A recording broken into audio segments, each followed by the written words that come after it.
Kita ke informasi lain, saudara, sempat mengendap selama 7 bulan. Polisi segera menetapkan tersangka dalam kasus pembakaran santri oleh kakak tingkat di Lombok Tengah, NTB. Dalam kasus yang terjadi pada Desember 2025 lalu, 1 santri meninggal dunia, sementara 2 lainnya mengalami luka bakar serius.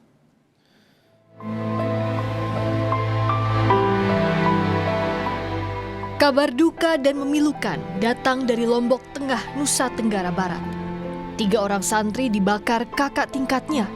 1 santri berusia 13 tahun meregang nyawa.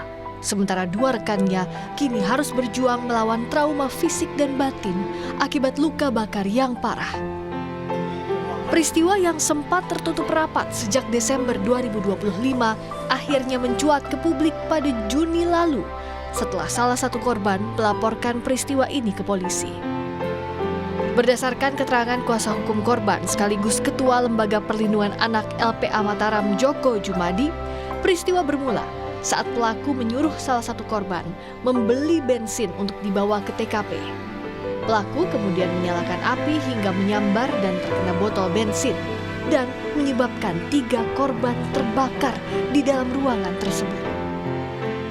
Pelaku itu menyuruh 1 korban itu untuk membeli bensin, kemudian setelah membeli bensin itu 1 liter, jadi dijadikan 2 botol, jadi mineral kecil itu air mineral yang 600 mililiter, itu yang 1 dibawa ke kamar pelaku, terduga pelaku, dan 1 dibawa ke TKP, ke kamar TKP. Di TKP itu sudah ada 3 orang yang ada di situ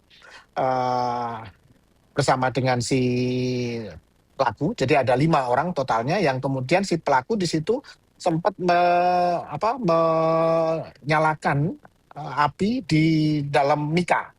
Nah, api itu kemudian menyebar kena ke botol bensin yang kemudian karena dia kaget begitu, itu malah ditendang dan akhirnya kemudian menyebar di seluruh kamar itu. Nah, setelah kemudian menyebar, si pelaku dengan 1 saksi itu keluar, menyisakan 3 korban yang ada di dalam kamar. Setelah hampir 7 bulan kasus pembakaran santri di Lombok Tengah tertutup dari perhatian publik, kasus ini kini menemui titik terang. Selain memeriksa lebih dari 15 saksi, kasus ini telah dinaikkan ke tahap penyidikan. Sementara penetapan tersangka rencananya akan disampaikan polisi hari ini. Laporan polisi itu yang menjadi dasar Polres Lombok Tengah yang di-backup oleh Brimopolda untuk melakukan penyidikan, dan sudah ada penetapan tersangka. Penetapan tersangka diharapkan menjadi awal dari tegaknya keadilan yang sempat tertunda bagi para santri yang menjadi korban dugaan perundungan oleh kakak tingkatnya. Tim Liputan, Kompas TV.